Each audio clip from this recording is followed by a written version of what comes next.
இப்படி இருக்கணும் அப்படி வேணும். எனக்கு இந்த அளவுக்குலாம் இப்படிலாம் இருப்பாங்கன்னு எனக்கு தெரியாது மேம். அப்போ அவங்களுக்கு நான் அட்வைஸ் பண்ணுவேன். நம்ம சின்ன பொண்ணாக இருந்துக்கிட்டு இவ்வளோ பெரிய பெரிய ஆளுங்களுக்கெல்லாம் நம்ம சொல்லித்தரமே. இப்போ 60 வயசு 70 வயசு இருக்கவங்களுக்குலாம் நான் சொல்லித்தருவேன். தேடினா அப்பா சென்னைக்கு வந்துட்டாரு. அப்போ வந்து ஏன் இதுமாரி இருக்கிற இப்போ எல்லாம் எனக்கு அட்வைஸ் பண்ணாங்க. நீ அம்மா நாளைக்கு நம்மளுக்கு அண்ணன் தம்பி இல்லை, எவ்வளோ நாளைக்கு நீ தனியாக இருப்ப, அப்போ தனியாக இருக்க முடியாது. அப்போ இப்படி சொல்லும்போது நான் வந்து அம்மா அப்பாவுக்கு ரொம்ப நாங்கள் 7 பேருமே அம்மா என்ன சொல்கிறாங்களோ அப்பா என்ன சொல்கிறாங்க, மாமா அவங்க என்ன அதை வச்சு தான் நாங்கள் கேட்பேன். நாங்கள் இவ்வளோ நாளாக நல்ல பேர் எடுத்துகிட்டு இதுக்கு மேலே நம்ம கெட்ட பேராக இருக்கக்கூடாது, அவங்க என்ன சொல்கிறாங்க அதுபடி தான் நம்ம கேட்கணும்னு சொல்லிட்டு தான் மேம் நான் வந்து திருமணத்துக்கு சம்மதிச்சிங்க. அப்படியே வேண்டாம் வெட்டியாக தான் மேம் நான். சரி, அப்போ அவர்கிட்ட பாசமாகவே இருக்கலையா நீங்கள்?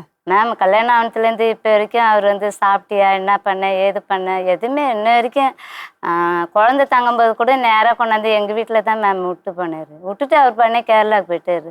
அந்த 9 மாதம் வரைக்கும் அம்மா வீட்டில் தான் மேம் நான் இருந்தேன். மாமியார் வீட்டிலலாம் எந்த சப்போர்ட்டிங்கும் இல்லை. அம்மா வீட்டில் தான் நம்மளுக்கு சப்போர்ட்டிங்கு. அம்மா அக்கா தங்கச்சிங்க எல்லாருமே நம்மளுக்கு சப்போர்ட்டிங். அது நிறைய பெண்கள் இருக்கிறது வீட்டில் நம்ம நினைப்போம் பெண்களுக்கு அருமை இருக்காதுன்னு.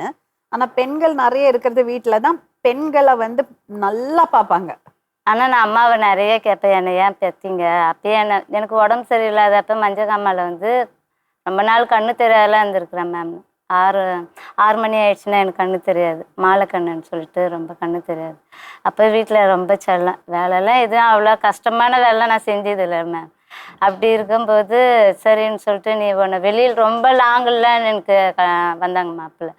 லாங்கில் பாப்பாவை கொடுக்கக்கூடாது, எங்கேயும் தெரியாது, சரி நம்ம கண்ணுக்குள்ளேயே பார்க்கணுன்னு சொல்லிட்டு சொந்தக்காரங்க தான் மேம்.